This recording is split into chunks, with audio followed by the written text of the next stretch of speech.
여러분 안녕하십니까. 오늘도 참으로 좋은 날입니다. 하나님께서 여러분에게 굳센 믿음을 주시기 바랍니다. 저는 오늘 여러분과 함께 베드로전서 1장 6절 7절 말씀을 가지고 고난의 임이란 제목으로 은혜를 나누고자 합니다. 인간에게 고난이란 운명적인 것입니다. 만일 아담과 하와가 하나님을 반역하지 않았다면 인간은 죄와 질병, 저주와 절망, 슬픔과 죽음의 고난을 당하지 않았을 것입니다. 아담과 하와가 하나님을 반역한 결과로 아담과 하와의 후손인 모든 인생은 고난을 운명적으로 맞게 되었던 것입니다.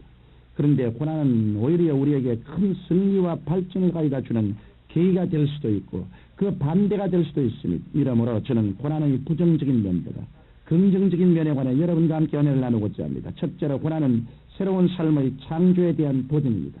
평안한 삶에는 발전이 없습니다. 신앙생활도 마찬가지입니다. 신앙인에게 있어서 평안한 삶이 지속되면 기도하지 않습니다. 성령으로 충만하려 하지 않습니다. 그 때문에 신앙의 성장과 발전이 없습니다. 크신 시련이 있어야 주님께 매달려 금식하고 철회하며 기도함으로 얕은 신앙이 아닌 깊은 신앙을 갖게 되는 것입니다. 고난을 극복하기 위해 싸울 때 새로운 역사가 창조되고 새로운 신앙생활이 창조됩니다. 오늘 우리가 누리는 이 모든 문명을 이긴 비행기, 기성, 기차, 자동차, 전자과학 등은 대개 전쟁 시기에 개발된 것입니다.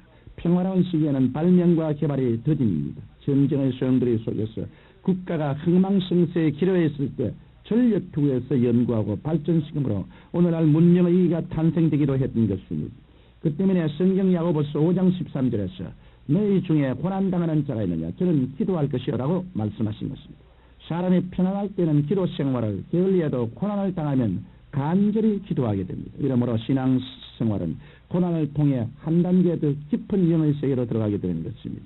고난을 극복하겠다는 응전의 자세를 갖출 때 위대한 인생이 창조됩니다. 고난을 극복하겠다는 결의가 없으면 나약한 인생으로 전락할 수밖에 없습니다. 우리는 고난이 다가왔을 때 우리는 이것은 삶을 창조할 수 있는 계기로 삼고 하나님께 기도하면서 할 수 있게 되니 무슨 말입니까? 믿는 자에게는 능치 못할 일이 없나니라는 태도로 그 고난에 도전해야 할 것입니다. 하나님께서는 우리를 성장 발전시키기 위해 우리에게 고난을 보내주십니다. 그리고 우리가 어떤 태도를 취하냐에 따라서 우리 운명은 달라지게 되는 것입니다. 둘째로 고난은 인격 변화의 동력이 됩니다. 사람이 고난을 당하면 자기를 성찰하게 됩니다. 사람이 고난을 당하지 않으면 교만해집니다. 그러나 고난을 당하면 자신을 성찰하게 되어 하나님 앞에서 겸손해지는 것입니다. 물은 높은 곳에서 낮은 곳으로 흐릅니다. 하나님의 은혜는 하나님 앞에서 낮아진 사람에게 임하는 것입니다. 그러므로 고난이 다가왔을 때 자신을 성찰하고 하나님 앞에서 겸비한 자세를 취하는 사람은 축복의 그릇을 준비하게 되는 것입니다. 그뿐 아니라 고난은 자아를 깨뜨리는 계기를 마련해주고 하나님을 의지하게 해줍니다.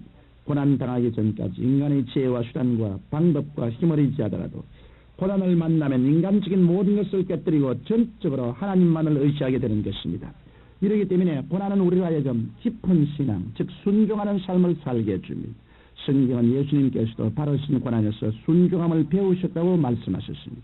이러므로 평안한 삶을 살면서 나는 하나님도 믿지만 내 힘도 믿고 내 청춘도 믿고 내 재물도 믿는다라고 하던 사람은 고난을 당해보 모든 것이 산산조각이 나면 어린 양처럼 주님 앞에 나와 주여 뜻대로 하겠나이다라고 순종하게 되는 것입니다. 조각가는 정으로 아무런 모양이 없는 돌을 찍어냅니다. 금속성 소리가 나고 파편이 튀고 먼지가 나면서 돌의 모서리가 찍혀나가면 나중에는 아름다운 하나의 예술작품이 완성됩니다. 인간적인 것들이 찍혀나가는 아픔, 그 고난이 없이는 그리스도의 형상이 나타나지 않는 것입니다. 셋째로 고난은 강인한 인격을 만듭니다. 평안에 젖어 살면 온실에서 자라는 화초처럼 인격이 유약해집니다. 강인한 인격으로 성장하기 위해서는 고난의 훈련을 받아야 합니다. 그래서 자식을 키우려면 여행을 보내라는 말이 있는 것입니다. 여행을 가게 되면 집에서처럼 평안하지 못합니다. 고난이 뒤따릅니다. 그러나 그 고난을 통해 강인한 인격을 갖게 되어 사회 진출에서 무슨 어려움이 닥치든지 그 어려움을 이기고 나갈 수 있게 되는 것입니다. 이와 같이 고난은 신앙의 밥의 역할을 합니다. 밥을 먹지 않는 사람이 연약한 것처럼 고난을 먹고 소화시키지 않은 신앙인은 약할 수밖에 없는 것입니다. 역경을 많이 당하고 기도를 통해 그 역경을 이긴 신앙인은 강인한 힘이 있어 어떠한 경우에라도 파멸당하지 않습니다. 그러나 평안하고 안락한 가운데만 있는 신앙인은 강인한 힘이 없어 갑자기 큰 시련이 닥치면 그 시련에 함몰 당하고 마는 것입니다. 이 때문에 하나님께서는 당신의 일을 맡기려는 사람들에게는 고난의 파도를 지나게 하십니다. 아브라함, 야곱, 요셉, 모세 등은 고난을 통해 강인함을 얻고 위대한 신앙인들이 된 대표적인 성경상의 인물들인 것입니다. 이러므로 잠시 고난을 당한다고 해서 나는 이제 끝장이다, 나는 버림받았다, 하나님께서 내 기도는 응답하시지 않는다라는 연약하고 부정적인 말은 하지 말아야 합니다. 그럴수록 하나님께서 강인한 신앙인으로 키워주실 것을 굳게 믿고 기도로 이겨나가야 하는 것입니다. 나무나 풀이나 꽃은 어디에 가나 있습니다. 그러나 금이나 은이나 보석은 땅을 파고 들어가야 발견할 수 있습니다. 여러분이 믿음, 소망, 사랑을 얻고 하나님의 은총을 받으려면 표면적인 삶을 파헤치고 깊은 신앙 속으로 들어가야 합니다. 표면적인 삶이 파헤쳐질 때는 큰 고통이 따릅니다. 그러나 이러한 고난을 통해서 보석보다 더 귀한 하나님의 은총을 체험할 수 있는 것입니다. 넷째로 고난은 하나님의 축복을 감사하게 합니다. 우리 인간의 질병의 대다수가 스트레스에서 온다고 합니다. 그런데 그 스트레스를 없앨 수 있는 방법이 있습니다. 그것은 하나님께 감사하는 것입니다. 우리가 날마다 하나님께 감사드리면 우리 마음에 평안이 넘쳐나 스트레스를 극복할 수 있습니다.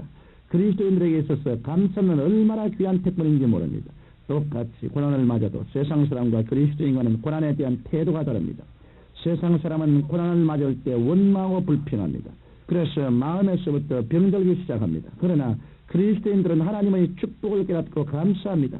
병들어 봐야 건강의 고마움을 하는 것처럼 고난을 당해보면 하나님의 은혜를 깊이 깨닫고 하나님께 감사하게 되는 것입니다.